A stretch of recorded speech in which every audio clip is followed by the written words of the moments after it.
Hello friend and welcome to Borgcast Lower Decks 4.9 with Peter and Anne-Marie. Hello! And tonight we have a double episode spectacular. Oh yeah, we're ending season 4 with the inner fight and with Old Friends, New Planets, or is it New Planets, Old Friends? It's one of the two. Something like that. Yeah, but before that, we caught the first 2 episodes of season 5. We did. They were out last week, 2 weeks ago? Last week. Yes. Yeah. And we're not going to give any spoilers because obviously we'll be covering them in more depth in the new year. But Dos Cerritos and Shades of Green, I thought were both really good episodes. Yeah. I loved what they did with Tendi in the 2 episodes, he says, getting through Spoilerville. Yeah. There seemed to be some developments with Tendyford, possibly, maybe. Don't know. Honestly, don't know. Yeah. And I think it's not too spoilery to say that Mariner really gets to shine in the first of the 2 episodes. Yeah. So we like, in other words. So we will definitely be covering that just as soon as we finished Borg's Delights, more of which later. Yes. But let's start off with the inner fight. Yes. Which is sort of referencing the inner light for no reason. I mean, other than it describes what's happening with Mariner, obviously, in inner fight, literally. But it's a bit of an odd one. There you go. Command has new intel on the attacks from the last couple of months. They've all been non-Federation ships, but now someone's targeting ex-Starfleet officers. Command has a list of civilians that need to be located and escorted back to Earth. 7 of 9, Beverly Crusher, Thomas Riker, and Nick Locarno. Oh my god, we're gonna meet Beverly Crusher? No, the Vancouver has her covered. We have to find Locarno. Who? Mr. Locarno was drummed out of the academy for getting another student killed during a prohibited flight maneuver. Now, he's a pilot for hire. You are concerned that he will precipitate more dangerous behavior from Mariner. Exactly, which is why I need your help distracting her. She'll see it coming a mile away if she hears it from me. Ooh, there's an old space buoy in the shuttle system that stopped transmitting data. It's like the safest mission ever, but we can play it up as super dangerous. Perfect. While we look for Locarno, the rest of you are ordered to the Sherbal system. And thank you. You got these xenobiologists studying these. I think they call them lizards. But anyway, they're the creatures that have got acid for blood. They are venomous temple lizards. Right. It's another bit of a hokey design, similar to that monster in caves, to be honest. And the guy's like going about how wonderful they are. And then their barrier goes down and he starts swearing, which I love. Mariner rushes off without an anti-venom suit or anything to go and put the barrier back up. And they're just sort of looking at her like, put a suit on, why is that needed? Did you recognise the anti-venom suits? Or at least the helmet? Is the helmet the one from the original? Foley and Webb, yes. So they're white versions of those suits. Yeah. Which is cool. Yeah. But she's like, has he already got... I can't remember what she asked for, but with a pH higher than whatever. And then she's got one of these things stuck to her, which she releases by accident. And then the guy's eyes bulge. And she's like, ooh, that's what you mean about the eyes. But then that's kind of it. So I presume they sort the situation out. And it's not that they're all dead or something. They don't No, it's just highlighting the fact that Mariner's being very reckless. Yes. You are reckless. So then... Captain calls a meeting, but without Mariner, and says she wants to know why it is that her daughter's trying to get herself killed. And they were like, you have noticed that too? You noticed, by the way, that T'Lyn is back. Yes. Because she wasn't in caves. I don't know if that's because she wouldn't have been in the earlier flashbacks, if you see what I mean. But I just noticed that, we haven't seen T'Lyn for an episode, but now she's back. But then now they're all Lieutenant Junior grades, they're not all necessarily on the same mission at the same time, are they? True enough, yeah. That's all I put it down. Yeah, but we just went a whole episode without her because there wasn't like a B plot because it was an episode that was made up of portmanteau things. Yes. And she wouldn't have been in the last lift one because she hadn't joined the ship by that point. Yeah, so then they get that they're like, there's not really much time to do anything because we've worked out that this ship is now targeting former Starfleet officers. And they bring up a list that consists of 7 of 9, Beverly Crusher, Thomas Riker. Thomas Riker, yeah. So presumably he survived after he joined the Marquis. Exactly. So the last time we saw him, it was Deep Space Nine's Defiant, where he ended up in the hands of the Cardassians, actually. So, yeah, presumably he survived. Oh, delights. Maybe he'll be back at some point. I mean, let's face it, Jonathan Frakes isn't shy in coming back and voicing his character in this, is he? So now, 7 of 9 we know about that. Yeah, thanks to freaking Picard, yeah. And indeed Beverly Crusher. Well, but Picard aired when this was written? Yeah, that was ages ago. Because I was thinking 7 of 9 is logical. Mm-hmm. If you haven't seen Picard, so the others do. But Beverly Crusher, why would you have her as lead? You didn't watch the last season of Picard, did you? No. No, there you go then. Don't watch the last season of Picard, but she features in it. Okay. Anyway, most of the others, there's another ship that's going to go and get them. They've got to go and get Locarno. So they were asked to think of a dummy mission to take Mariner on. She's going to think it's dangerous when it isn't, while they go and get Nick Locarno. Keep her out of trouble. To keep her out of trouble. So they're going to repair a weather station. Now, I wrote Sherbet, but it wasn't called Sherbet. Sherbal 5. Sherbet 5, not Sherbet 5, yeah. No. So off they go. She's like, what's all the risk? And Telen's all sort of, will it be more, whatever, more increase if you don't know the details? And she sort of detects the fact that this is all a bit rubbish. But then Tendy's like, she's detected something's tampering with this weather station. And this they're being watched by Klingons.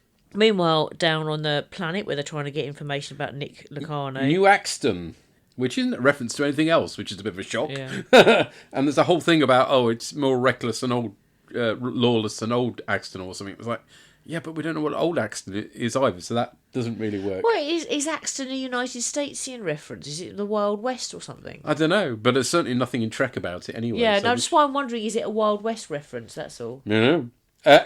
Did the planet remind you of anything with its big circular entrance, because otherwise it's all shielded? It made me think Rogue One with Scarif, with a big circular entrance to the shielded planet. Oh, okay. Yeah, okay, just me then.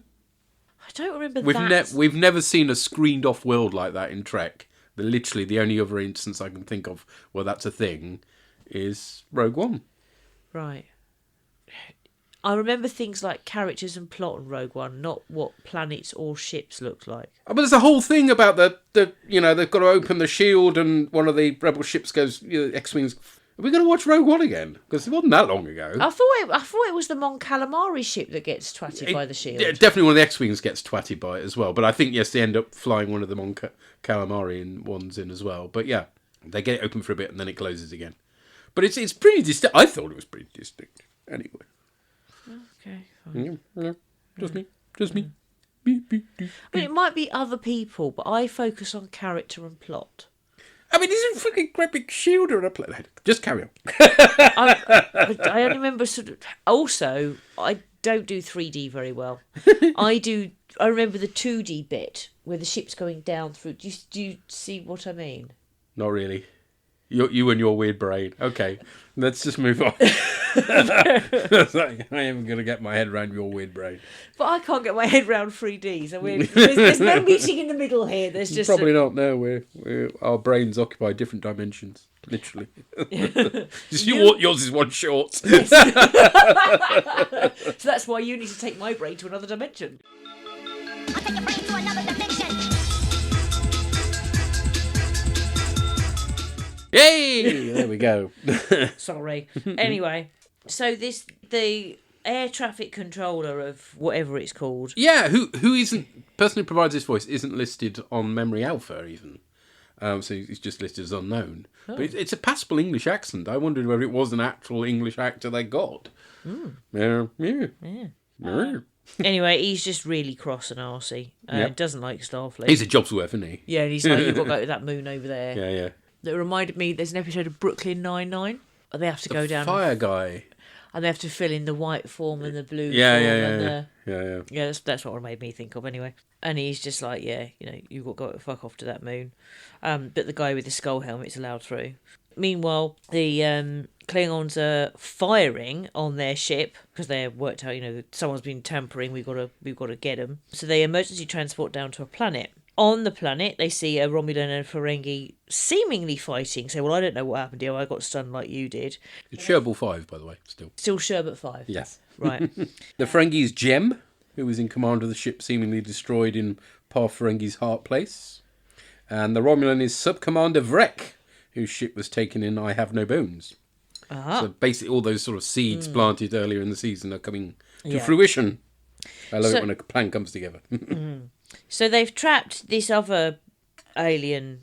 I don't know what it is, though. It turns out to be the Klingon, Ma'a. Oh, right. But he's got a skull thing on him. Yeah. Oh, okay.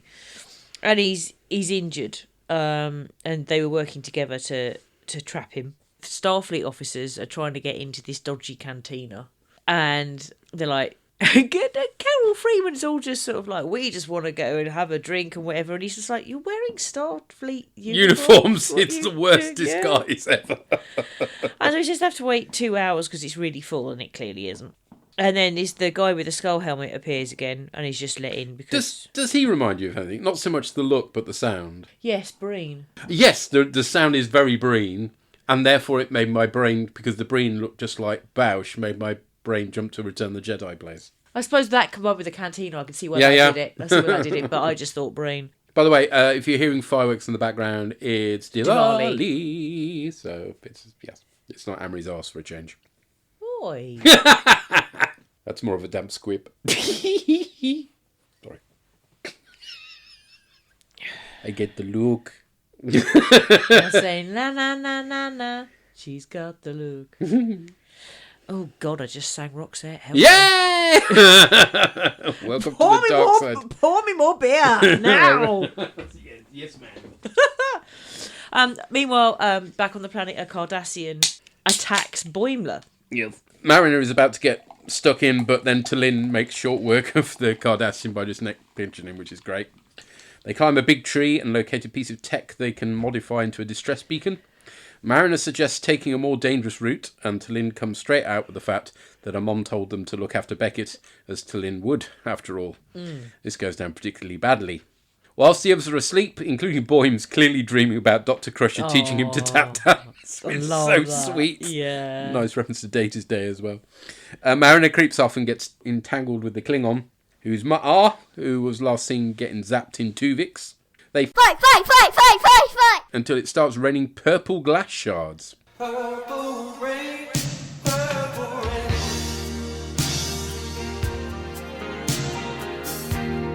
Purple rain, purple rain. Yeah, exactly. I went to a Prince place as well. Yep. They should have checked the forecast, really, shouldn't they? Today, it looks like purple glass shards raining. Blimey, imagine. But Michael Fisher would just appear and say, don't worry about it. Yeah, don't worry about that. Yeah, no worries. They shelter what looks like Yoda's cave on Dagobah. Really, there's an awful lot of Star Wars references in, unless it's just me imagining it. I'm not sure. Is it me imagining it? There's Not the Bausch. Totally get the Bausch. There's My another brain big did- one coming up, by the way. Okay. Ma'ar declares the planet has no honour, which is a bit harsh. Oh, yeah. At least he's bleeding purple anyway. Yes, they get that right. Yep.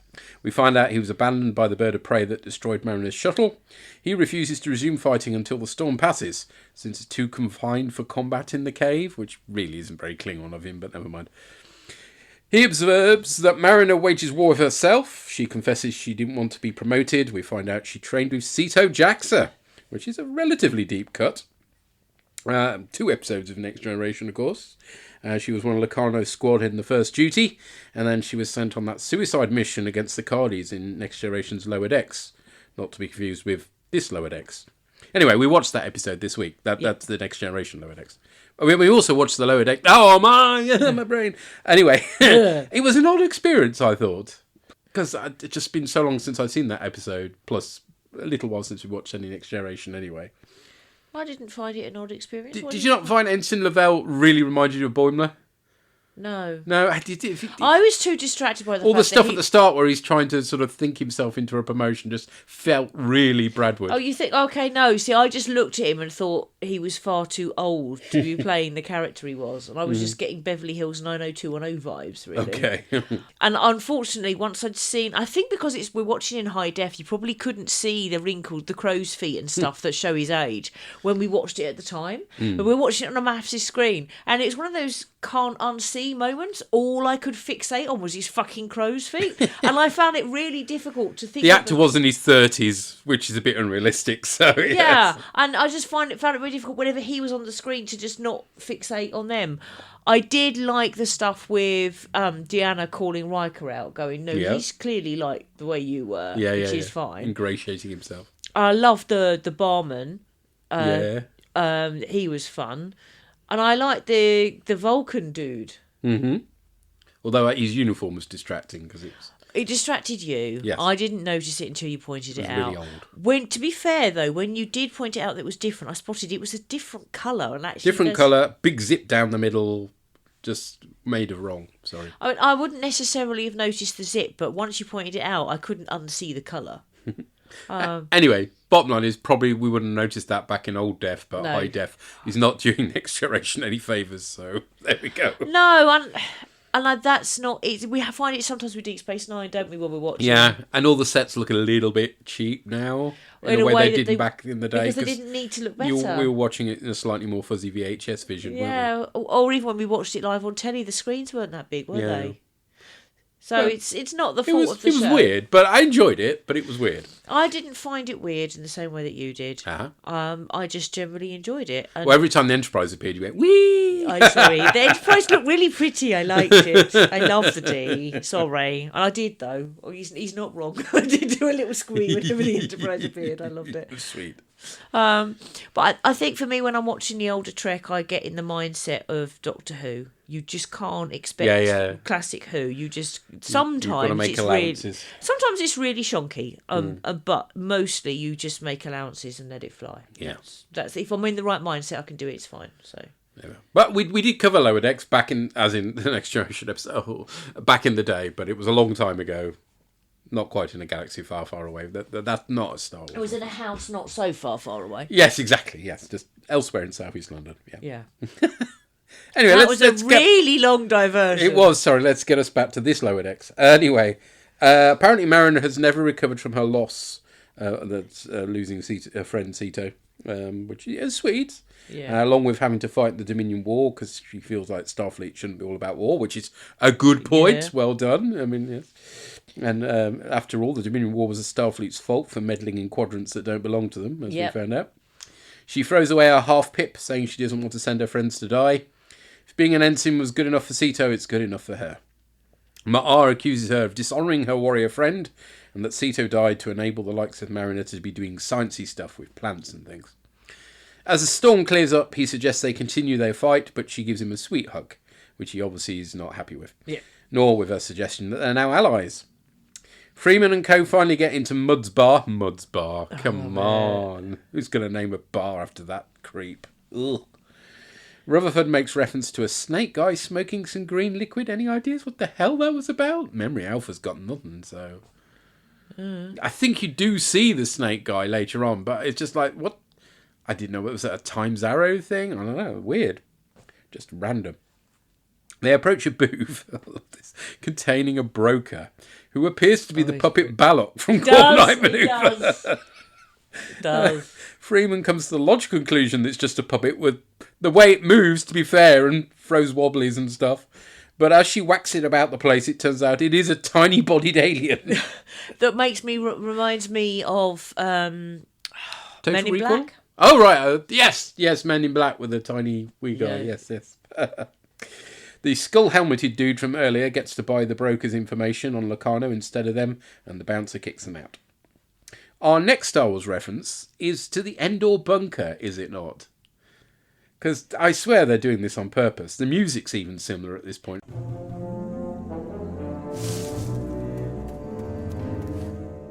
I spotted the music. Yeah, You're yeah. not wrong with the music. I spotted that. Everything about that bunker, despite the only difference is that the great big dish is on the top of the bunker, whereas in Return of the Jedi it was a separate building. Yeah, but it's the same bunker. What are they playing at? I don't Do know. my head in, I crossing the noticed- streams. I noticed the music. I was just sort of like, Expect a f***ing Ewok to come up any minute. I was thinking, I was looking at that scene, thinking this reminds me of something, and I couldn't place Now it. you know. And then I listened to the music, and I'm like, oh, that's what it reminds me of. Anyway, in this case, it's guarded by Ferengi, not by scout troopers, who are then attacked by the Orion captain Cosmere, last seen in something borrowed, something green. The Romulans turn up with Bynar captives, then Cardassians. Mariner calls a timeout and tells them to work together again, against whoever's stranded them there. The Orions aren't having it, but Tenny turns up to pacify them as mistress of the Winter Gardens, or whatever it is. Winter Constellations. Yeah, it's Winter Gardens, isn't it? She's Winter in charge. Winter Gardens is where they do all the pieces to camera for the snooker in Sheffield. Oh, you see, I went to a Blue Water place. Oh, okay. Which is where they serve all the food. Whereas I went to a snooker place. There you go. Hello, baby. Hello, Guess who's Lala. just turned up? Hello. I mean, we've only left the room at least 20 minutes ago, but she's finally realised we're not in the lounge anymore. Hello, baby. And she's here to snore all over Amelie's microphone. Hello. No, maybe the other armchair would be better, the one that isn't mic'd up. So, having rallied the troops, Mariner is beamed off planet and Mahar has to take command. Rutherford apologises for their mission failing, but it turns out that everything went according to Freeman's plan, as the skull-helmeted man turns out to be, in true Bausch style, Billups. I mean, it could have been Princess Leia, but it was Billups. The bird of prey picks up the distress call and flies down stupidly close. Then they make some comment about, it's because it's protected by the mountains and stuff like. No, you can fire a blooming photon torpedo from orbit and take that out. It's silly, but never mind. It's got some cool markings on the wings. You notice that? No. They also turn out to be Locarno's badge that he's got on his grey jacket, and it's on all the ships of his fleet. Yeah, it reminded me of the Target thing in Blake 7. Okay, it should have reminded you of the Colvard starburst from the First Duty. The thing they tried to pull off and it went horribly wrong. Sorry, it reminded me of Blake 7. I mean, you may as well have the skull of what's his face who died in that, but never mind. Was it Josh? Josh, that's right. Yes. And that guy who is his dad. Yes. I don't know the guy's name, but he crops up in loads of films as baddies usually. And I'm always like, who's that? And you're always like, he's the one who was the cadets. Oh, yes, Next Generation. Thank you. And I still don't know his name. And you don't even have to say his name. You just have to go, he's the cadet's dad. I'm like, yes, he is. Thank you. So that'll be Ed Lauter. Anyway, Ma'ar leads the boarding attack against the bird of prey, which wouldn't have been possible if they hadn't flown up stupidly close, and literally tears his captain to pieces. I love it. Kind of off screen, although he comes up covered in purple. Oh, yeah, with purple blood with all over his face. Yeah. Freeman and co. turn up at Locarno's hideout, which contains the plans for the ship that's been doing all the kidnapping. The very ship Mariner wakes up on board. Locarno enters, voiced, as in Next Generation, by Robert Duncan McNeil. His second appearance in Lower Decks after, we'll always have Tom Paris, eh? Yeah. Turns out he's recruited her. To be continued. Yes. So the Star Wars references are a bit baffling. I don't know why they're there, but they're definitely there. They are definitely there, yeah. I mean, maybe not the Yoda's Hut Dagobah thing. That might be a stretch, but the rest of it really isn't. I mean, certainly when they get there with the music as well, you're just like, no, this has to be deliberate. So I'll be fascinated to hear if anybody else has picked up on this.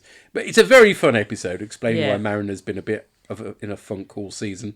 Seeing her rally the stranded aliens is great, as is her relationship with Ma'ar. Yeah, she loves Klingons though, doesn't she? She does, yes. It's nice to see Freeman outwitting someone for a change. Yeah. She has a habit of being on the receiving end of deceptions usually. And it also gives Billups something to do, as he's not really featured much this season. No. And there's plenty to laugh at, particularly the Balok segment. That just had That's me brilliant. into my beer. That was brilliant. Also, to be honest, I also love the fact that they turn up in those uniforms and she's like, oh yeah, we just want to have a drink. And the guy's just like, you're in Starfleet uniform. It's just like, yeah. So let's find out what people thought. We'll hear from the Llama God.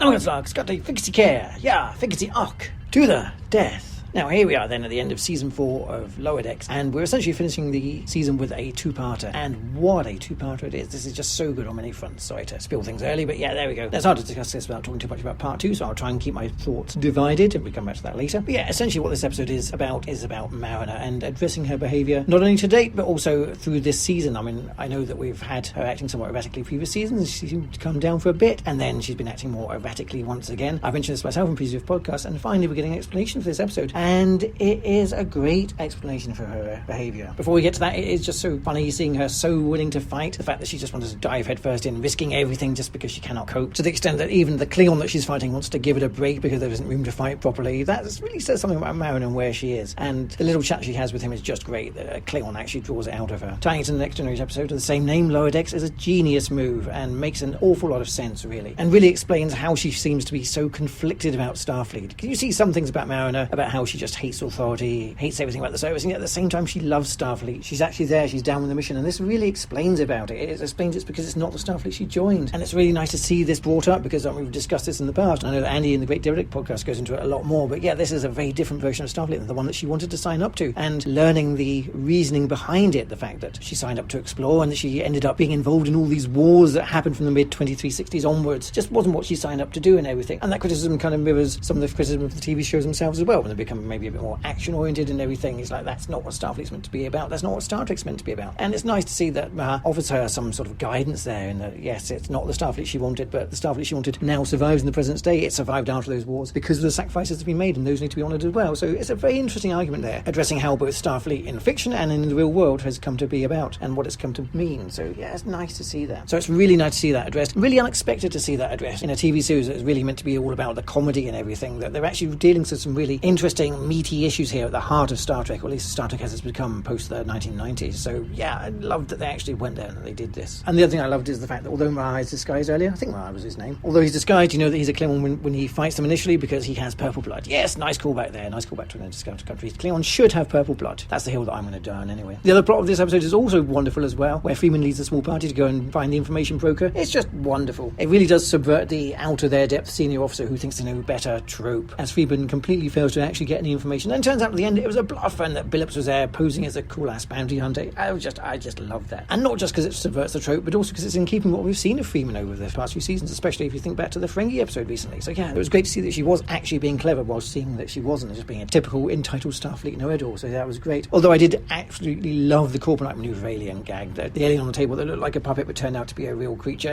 Just hilarious. I love that. So yeah, this is a great episode, great plot, explains a lot. It's really funny. There's callbacks to both Lower Decks itself and other series of Star Trek, and there's some great characters from this. This is brilliant. So yeah, let's see how well it concludes. I think we'll give my hand away with that. But anyway, I'll be back shortly to speak to you about the second part. Yes, I'm sure you'll find the next part a real disappointment. Yeah. But yes, it is a really good explanation for why Mariner's been outsourced. Yeah, it is. Yep. Absolutely. Yes. And purple blood. Purple blood. Purple blood. Gotta be. Yeah. There's lots of purple in this episode, though. There is a reasonable amount of purple, yes. Because there's purple rain and purple blood. Yes, indeed. Yes. All the purples. You're probably picking up Delilah's snoring now. Probably. Next up we hear from Purry. Hello, Orgs. Purry here to talk about the inner fight. And again, cracking episode. I actually really enjoyed this one. If I was going to criticise, which I am, I'd say one of my issues is that, and it's not particularly with this episode on its own, it's actually with this series, is Mariner's kind of self-destructive behaviour has been a little bit inconsistent. The kind of she was a bit off last episode, but the kind of streak of being self-destructive seems to have come a little out of nowhere. I think they could have probably framed it a bit better across the series in general. That said, I actually like how it's sorted out. For starters, one of the things that I really loved about the episode was basically the Cerritos and also our kind of lower deckers are both sent on the most minor mission. In this one, it's going for Nick Locarno very much out of the list of characters, which included 7 of 9 Beverly Crusher. He's clearly like the lowest rated one. And similarly, Mariner, Boimler, Tulin and Tendi were all sent off to do a very safe mission to keep Mariner out of trouble. And both end up actually revealing the whole plot of what's going on, which I thought was quite fun.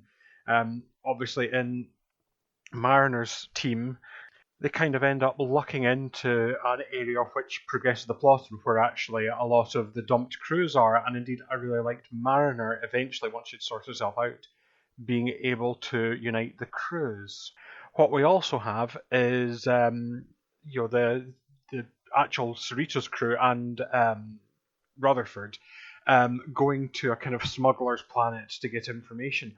And I like how, when I first saw it, I was convinced that they were just doing their jobs badly. We have expected it, that Freeman was being high-handed and thought she knew everything because she did a course in the academy.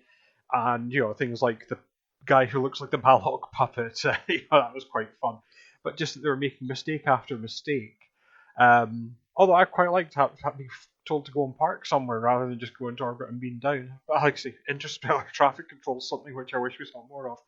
All the while the mysterious bounty hunter who turns out to be Billups. I thought really good choice in making it Billups as well. But yeah, that actually caught me out first time. I remembered it for the second one, but I really liked the fact that it kind of subverted our expectations. So both sides kind of come to it, and I liked, for all that it came out of nowhere, I actually liked Mariner's resolution, and her actual reasoning was to do with Sato, and it's kind of given us a better impression of Mariner's age and how long she's been in Starfleet, and indeed her motivations for why she's behaved like she has through most of the series, but particularly now with the promotion. You get this kind of idea, and again, I wish they'd done more of this in Star Trek, of actually having some of the aftermath of things like the Dominion War on Starfleet officers. Clearly the Dominion War has had an adverse effect on Mariner, along with Sato, dying in the mission called Lower Decks, and again, nice tying it in with Lower Decks as well as with that. So yeah, overall, for all that it's got a sort of, the problem's more a serious problem, I actually enjoyed the interactions as well. I mean, as always, particularly with our Lower Deckers and T'Lyn bringing some good deadpan snark onto the thing. Overall, just a very solid episode and a really good first part. So I will be back shortly to talk about the second part, but until that time, bye. Bye. It was a sudden break. Yes, but Billups was a nice surprise. Yeah, it was. I thought. It was. I mean, I remember watching it the first time round and thinking, that's a bit sus. The same skull guy was going in. But I did not guess Billups. That's not who I would have put in there, if you see what I mean. I wouldn't necessarily have been surprised if it had been to Anna. Do you know what I mean? Or yes. But it being Billups was. But then I suppose Billups is calm, isn't he? And you need someone who's going to be calm under pressure in that sort of op. But yeah, no, that was a surprise to me as well. And he gets. I don't think it's a spoiler to say he gets a little bit more to do in the next episode as well, and I like what he does in that. So yeah. And it is ironic that the most lightweight by design of Trek series is actually dealing with some of the heavier subjects other Trek series have ignored, like all the effect of the Dominion War, etc. Yeah. Well, DS9 didn't, because he had that one with Nog. When he ended up in the holiday. It did, yes. And to be fair to Deep Space Nine, the Dominion War was still, it only finished when the series finished, pretty much. So they didn't have a lot of time to deal with it. But they Deep Space Nine did deal with the deeper stuff. But it was, the last Trek series to do it before Lower Decks, let's face it. So. Yeah, they haven't done it really since, have they? No. Right, shall we move on to the second episode in this sort of two-parter thing? And I will get the title the right way round. Old Friends, New Planets. Nick, am I a prisoner here? What? No! I saved you from those Romulans and Klingons. Beamed you right up here to the Nova 1. I didn't need saving. I can't even tell you how lucky I am. You're exactly who I need right now. The timing couldn't be better. It's what we always wanted back at the Academy. I barely knew you then. Oh, come on. You were practically a junior member of Nova Squadron. We're back, but now we're Nova Fleet. Nova what?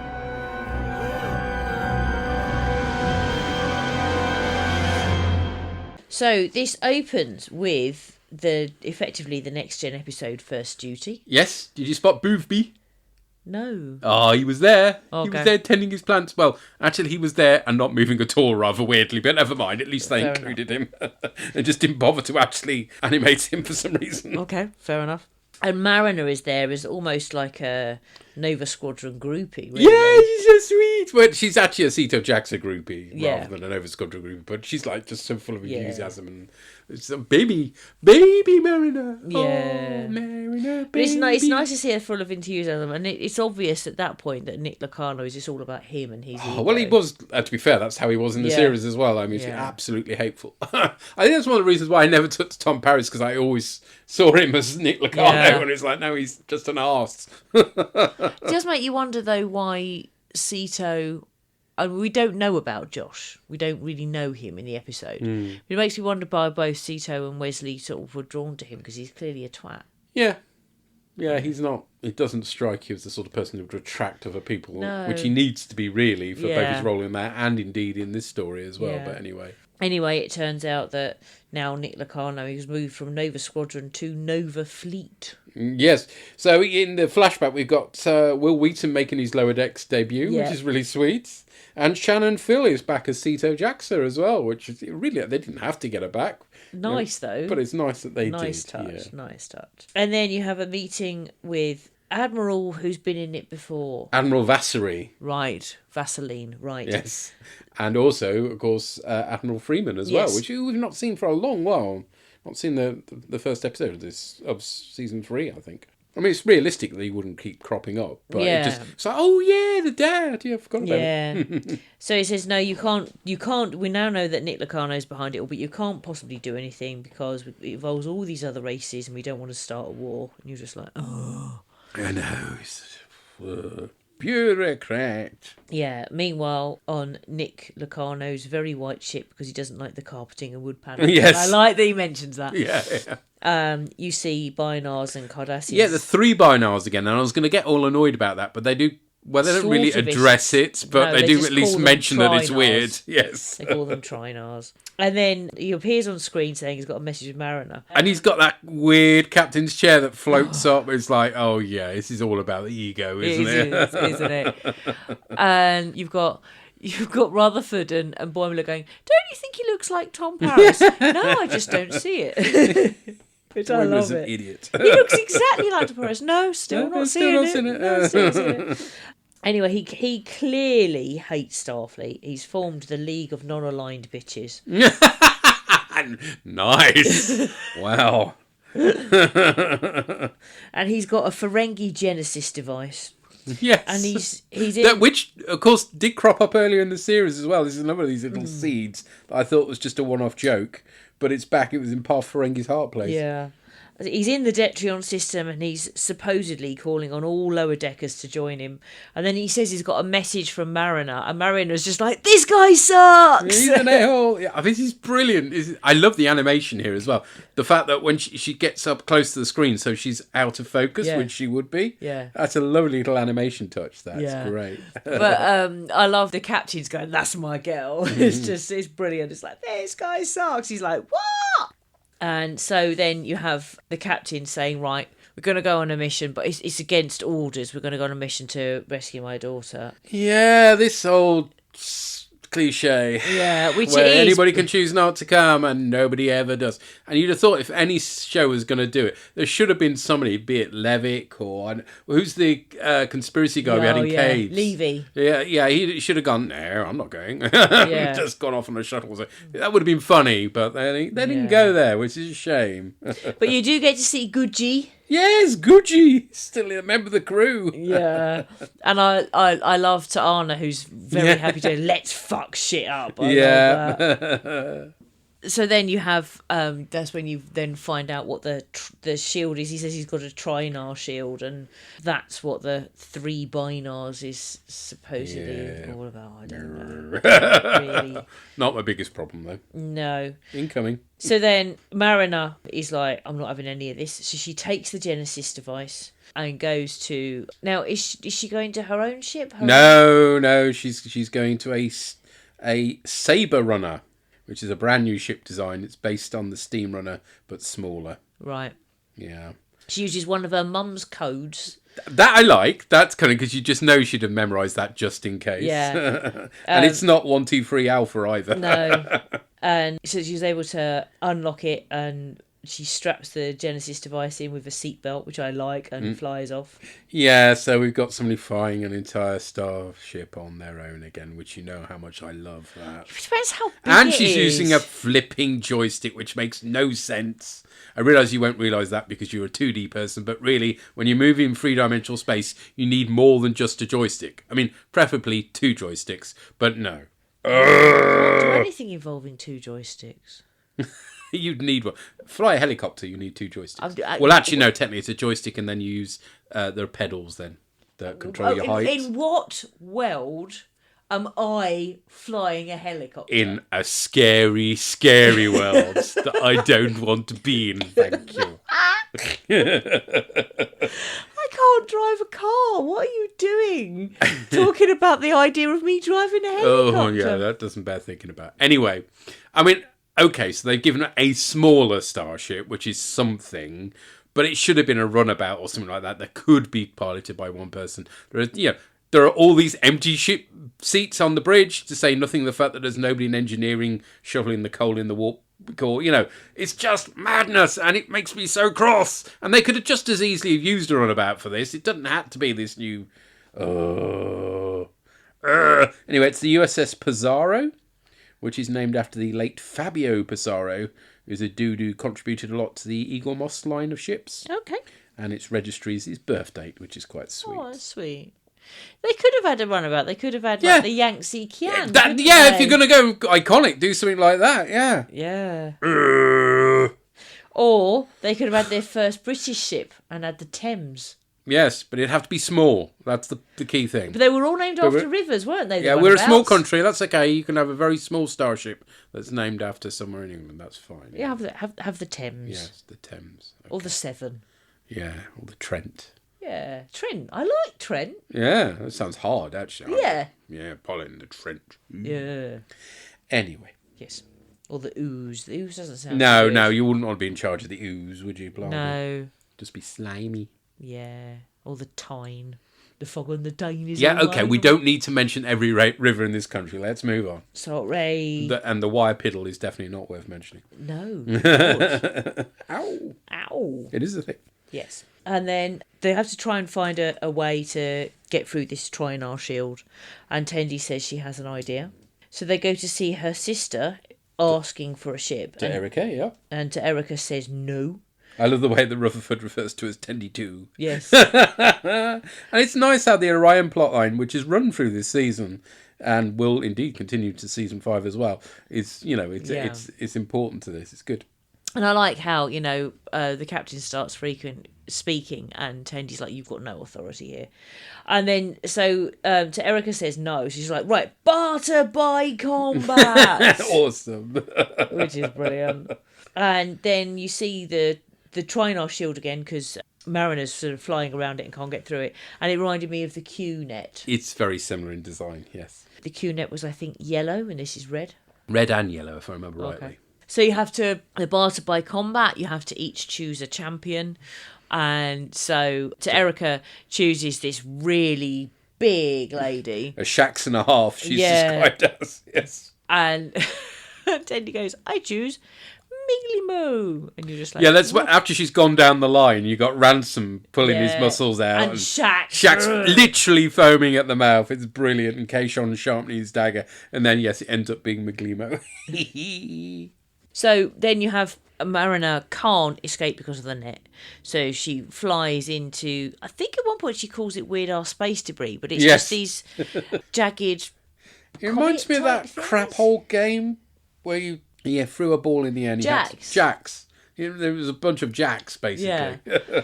So she's trying to, fly through them, and she's being pursued by the Ferengi, so she hails them. I thought you didn't take orders. What about the rules of acquisition? Various stuff like that. And they're like, no, what you forgot rule, whatever, shoot. It's something like shoot first, get the latinum later, or something like that. Anyway, so she then vents some cooling vapour and goes to hide, and their sensors don't work anymore. I love that. That's a great idea. They should have used that before, but, brilliant. So then, in an arena on Orion, we have Miglimo dressed like a Roman gladiator facing off against She-Hulk, effectively. Actually, she's called F because, of course. Yeah. Boimler worries that he'll have to start over with a new therapist as the poor bird gets thrown around the arena. Tendi calls on Miglimo to fluff his down with hilarious results, including a chicken noise, which is never not funny, let's face it. Yeah. It's the Trek Angry Birds crossover we never knew we needed. This causes F to sneeze uncontrollably due to her allergies, and sneeze snot in Miglimo's face. Oh. But then she passes out on top of him, which apparently counts as F winning somehow. I don't think that's fair, personally, but there we go. Just when were Orion's fair? Yeah, well, indeed. Tendi offers herself in place of the ship, and Erica realises she'd be more use than a measly support ship, a phrase Billups takes grave exception to. Oh, I love this. Rolls up his sleeves. It's very Scotty in yeah. Tribbles, It is. isn't it? It is. He has to be restrained by Ransom, which is lovely. With her ship systems failing, Mariner considers having to set her first officer off somewhere it won't do any harm. and Detrion 9 is selected by the computer, which is pursued by a decloaking Romulan scout ship. Freeman has been gifted with a massive Orion destroyer, but it turns out to be inoperable. Can't trust your Orions any more than you can the Ferengi, really. In engineering, Rutherford and his nemesis Livik go head-to-head, but T'Lyn has the solution and gets some Samuel Clemensing together. Freeman is baffled why this works, but apparently it does. Mariner is heading into a level 7 iron storm, but upon turning back is attacked by the Romulans. She jips them about taking orders from a human, but ends up surrounded by all the other fleet from Nova Fleet. Yes. She makes a run for it into the storm, and the Romulans don't take kindly to Locarno ordering them in after her. He has to go in himself, and it goes all Rafa Khan as sensors go down, including that music sting and the screens you can't see properly out of. It's great.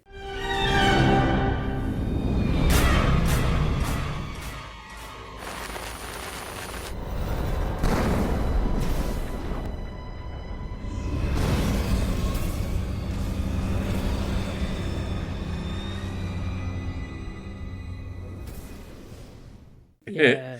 Mariner tells him he's just annoyed because he got booted out of the academy. He tries bringing up Sito, but Beckett points out she died for what she believed in. And she rightly brings up Josh Albert as well, who of course died thanks to Locarno being an arse. The Ferengi alert Locarno to the arrival of the Orion destroyer.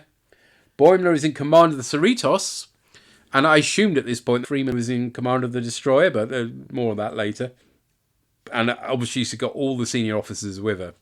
Yeah, okay, we're going to have to go with this, aren't we? Quite rightly, Admiral Vassery reacts with surprise when he hails and finds out Boimler's in charge. Turns out the Cerritos is towing the destroyer and catapults it into the Trinar shield, taking down a small section. I like how it doesn't take down the whole thing, that's cool. But the senior officers are actually aboard the captain's yacht, which heads through the gap. Nice use of that ship.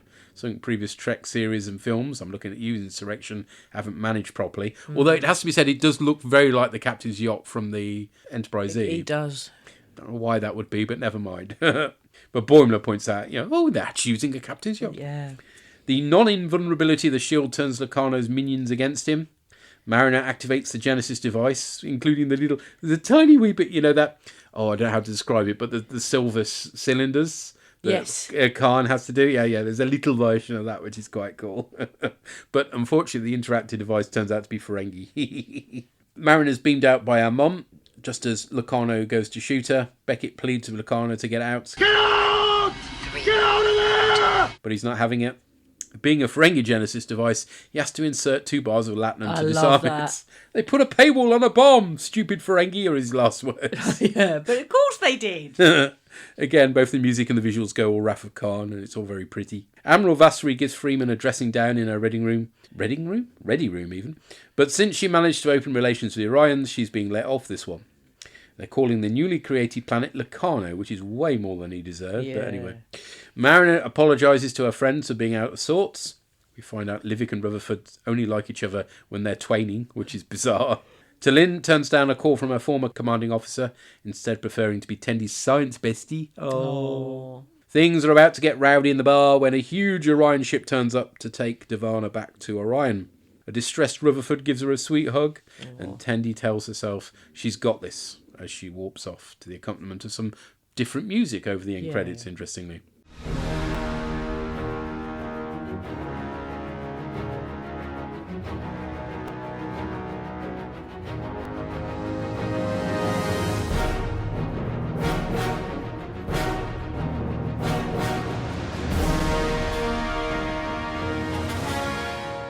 This is a slightly longer episode, which is the virtue of streaming. They can do that.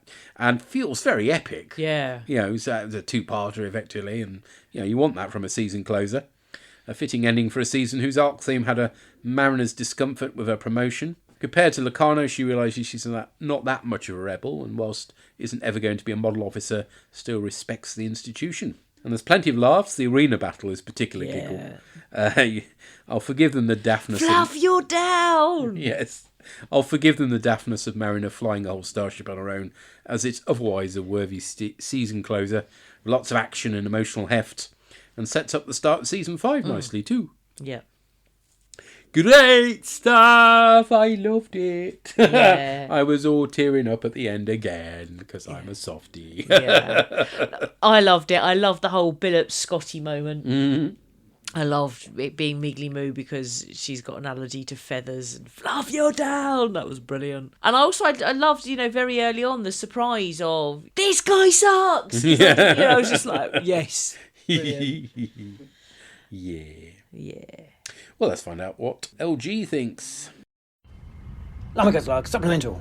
You can't change things that only happens in fairy tales. Now, yes, part 2 is... Part 2? Not part 2, really, but the final episode of the season is great. And that's mostly due to the Mauna stuff in this episode. Again, we get to see more about her character, a deeper dive, or sort of basically rounding off what we were told in the previous episode. And we discovered that when she was at the academy, she was like Boimler. No wonder she's felt such a connection with him and that they work so well together, because that is who she was before she got jaded by Starfleet and the wars that they were forced to take part in and all of that and everything she's had to endure. And so it's just brilliant to get this glimpse into her early life and to really see why she was like she was. And Mauna gets some great moments in this episode as well. Yes, she's doing a lot of gung-ho, foolhardy things in this episode, doing a lot of battling and stealing starships and the like, but she's doing it for good reason. She's not doing it for self-destructive reasons this time. She's not doing it because she wants to fail somehow. She's doing it because A, it's the thing that needs to be done, it's the right thing, and B, she knows that her friends are going to come and save her. She knows that she's not alone. So that is really great to see. And what's really nice at the end is that although she wants to kick ass and save the day, she also wants to help. Much as she has a lot of reason to hate Nick Locarno, she wants to save him as well, and he only perishes because of his own stupidity. So yeah, I love that we get to see that about Mauna's character. She really is a proper example of Starfleet. She exemplifies all of Starfleet's morals, and I just love all of that. Nick Locarno being the villain as well, that is just genius. I mean, that is a little dangling plot thread from Next Generation and Voyager that really didn't need to be resolved or addressed at all, ever. But they did, and not just in a, hey, look at that, do you remember this episode kind of way that so many shows are guilty of doing, but they did it in a really interesting way that really addresses some things that came up in that episode and have come up since, and it just ties things together nicely, and he is really the kind of tier bad guy that works for Lower Decks. What was great was that this really does address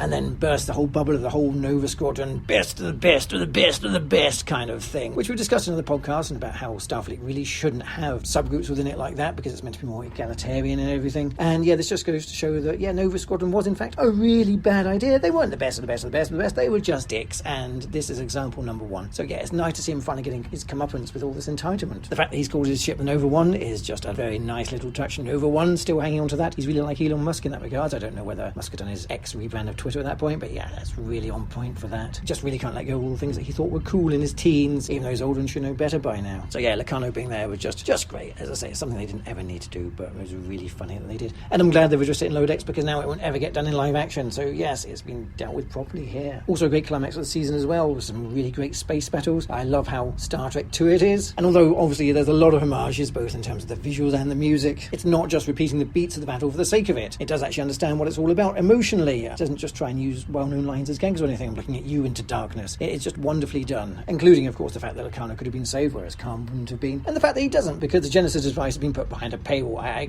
love that gag. Of course that's what the Ferengi are going to do. That's just wonderful. Then of course there's the other aspects of the episode as well. The fact that the shield is defeated by ramming a whole starship into it. I mean, that was just brilliant. That's the kind of thing you wouldn't usually see, but this is what animation is great for. Although I have to say, just going back to the whole thing about being Edge Lord's Retribution is indeed what I called a starship that I designed when I was in my teenage years. So yeah, we'll move on past that. I think love seeing Rutherford and Livick trying to come up with a plan to get the ship going again, and the fact that when they're arguing, T'Lyn says she has a plan, and she's asked whether it's going to be a mind meld. And again, this is just wonderful timing for the coverage of the original series episodes that we've been doing, where every week it seems to be that Spock doing a mind meld is the answer. So that was just wonderfully sublime timing there. And it turns out that it's not. It's the whole Mark Twain thing. Again, also brilliant. Boimler is such a great captain in this. Love to see where he's got to and how he's matured. It's just all wonderful, all of that. And Tendy's plan to secure the warship from her family. Again, it's great using McLemo, a plan that almost worked because of the allergies, but it just didn't quite at the last minute. Again, very Lower Decks. Something you wouldn't see in live action. Very silly. Kind of makes sense as well. And usually the point where the heroes would succeed. But because it's the season finale, there's going to be a bit of a wrinkle to that, obviously. And yeah, ending the episode with Tendy off, wondering whether she'll see her friends again. Again, it's a nice little cliffhanger. It's very much in keeping with previous seasons where Boimler went off in the end of season 1. Freeman was arrested at the end of season 2. So yeah, will she be back? Yeah, of course she'll be back. I'm sure she will be. But it gives a nice little impetus for the next season. I'm looking forward to see how she finally rejoins the crew there. So yeah, this has been a great pair of episodes of Star Trek. A great season as well. And it's just fantastic Star Trek. Whilst it is, on the surface, a brash, silly comedy show, it's more than that. It has all the core philosophies of Star Trek. It really ties into those, and it is probably one of the most Star Trek shows we've seen today, and that includes Strange New Worlds as well. This show isn't cynical, it just restates and reaffirms everything that we love about Star Trek and everything that's true and central to the premise of Star Trek, which isn't just shoot, shooty, bang, bang, all the intellectual and moral philosophies about it, and it is just great. But at the same time, it does also have fun with it. It has a lot of fun with it as well, and I can't state how much I just love this show. It is wonderful. So yeah, it is just perfect Star Trek. So yes, safe to say, I love this pair of episodes. So as ever, I'll be interested to find out what everyone else made of these. I'd like to end this on an optimistic note, but instead I'll just say good luck to everyone in the Western world over the next couple of weeks, and until next time, glory to you and your cast. Thank you, sir. Yeah, What good could point. he mean? Good thing, good call back, call out, shout out thing about the mind meld, because we have had so many of them in our original series coverage, and Helen's just like, no. No, that's nice. And I love that, yes, it's quite right that Mariner tries to save Locarno, which is very Starfleet, but he's too much of an arse. Yeah. Yeah. I hadn't connected that Mariner was like Boimler in that, and she kind of is, isn't she? Yeah, she's just like, geeking out to be, learning all the Starfleet stuff, which is very sweet. Yeah, and yes, Locarno is Elon Musk. Yes. Yes. And thinking about all the whiteness of the ship. Yeah. Amazing you didn't have some sort of pear logos around the place or something. But anyway, perhaps they couldn't push it that far. Yeah. Well, I'm glad you enjoyed the season as much as we did. Yeah. Good. We turn to Puri. Hello again, Puri here to talk about Old Friends New Planet. And blimey, they crammed a lot into what was basically, half an hour on this one. Really kind of stacked episode. And indeed in this whole two-parter, I don't think there's actually been much fat in it at all. So again, we've got kind of two plot lines running. One is Mariner with the now villain of everything, Nick Locarno. And I loved it bit where they said, do you think he looks like Tom Paris? I don't see it. That just... I love wee jokes like that. But we had Mariner kind of on the run, and indeed I like the fact that because we know she sorted it out, they never had it presented like she was on his side. It was really just how far she was stringing along. And I loved when he did his big announcement, she just suddenly said, this guy sucks. And the whole thing of he's suddenly pretending, oh yes, we were friends in the academy. And she's like, I spoke to you like once, twice, and we had that nice flashback to the academy just to kind of give her a link, basically the events that happened just before the first duty. So all kind of meshes in quite nicely with her story. And again, escaping with the Genesis device, we get some lovely spaceship action with the independent fleet, with the Nova fleet. I thought that was really good. And I just Robert McNeil, he must have loved Nick Locarno as this absolute arsehole. It was really quite, the guy kind of bringing his whole beef with the Federation for not realising his potential because he killed one of his cadets and making it kind of his whole personality. I really like that. But meanwhile, we've also got a whole literal other plot where the Cerritos is trying to find a way through the barrier. Loved everyone kind of teaming up. Again, it's a scene we know, it's a very cliched scene of I'm about to disobey a direct order, none of you have to follow me. But having everyone checking in and even Tallinn going Cerritos strong was lovely. Again, just one of the things I like about Lower Decks is I like this crew, not just our Lower Deckers, I actually like the crew.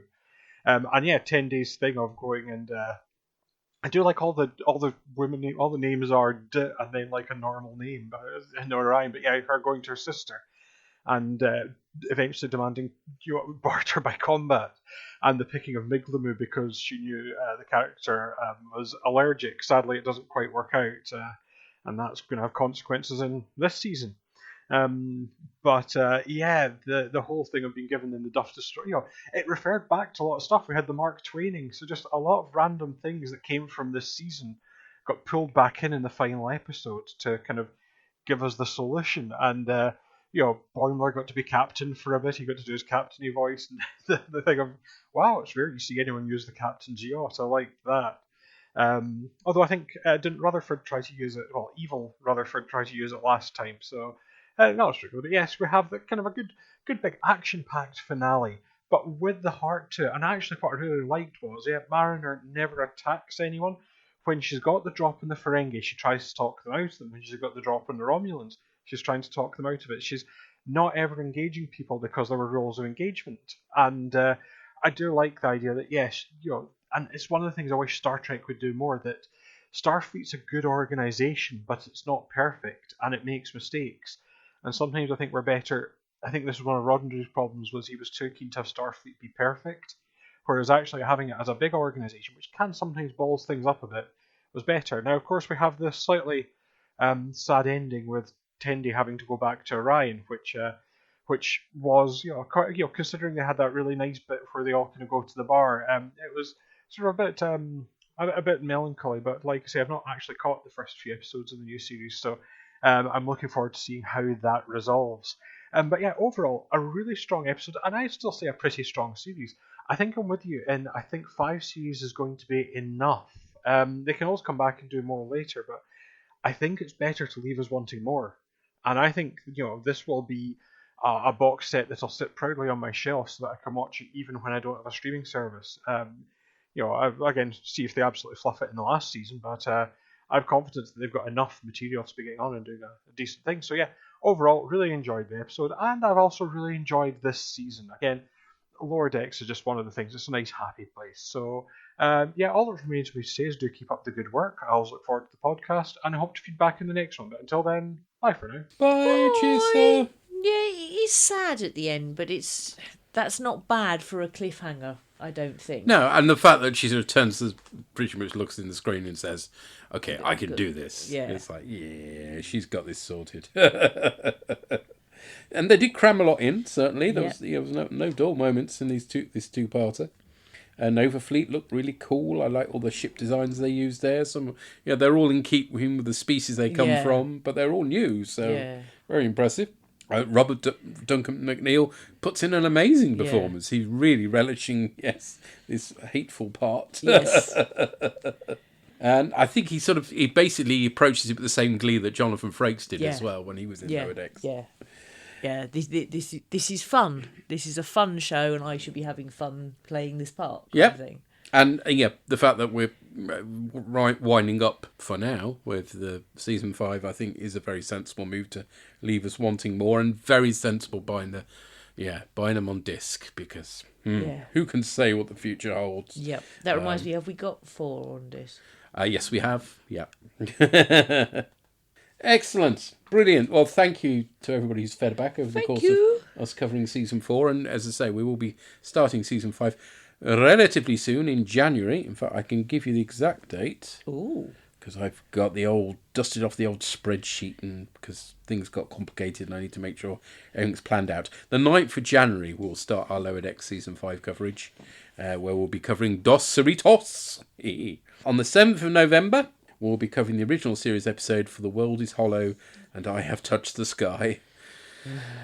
The longest title of any Trek series episode ever. Sounds like a Pink Floyd song from Sid Slightly, Barrett. Yeah, maybe. Or actually, it made me think. Excuse me while I kiss the sky. Jimi Hendrix. It made me think Jimi Hendrix, yeah. But he's kissing the sky rather than touching it. Then on Thursday the 14th, we'll be starting our journey with the Borgs of Delights over on the Borgcast Galactica feed with When the Wolves Were Running. Oh yeah, we're going to start getting Christmassy. Until next time you listen to our dulcet tones, take care. Cheery bye. Bye. The art for Borgcast Lower Decks is the fantastic work of Charlie Thorburn. All music referenced is for illustrative purposes only, and no copyright infringement is intended. Find our website at borgcast.libsyn.com. We have a Facebook group which you're welcome to join. You can find the Borgcast playouts on Spotify for your listening pleasure. Visit our Tumblr site at borgcast.tumblr.com, where you'll find images accompanying the episodes discussed in this cast. Send emails or MP3s to borgcast@gmail.com.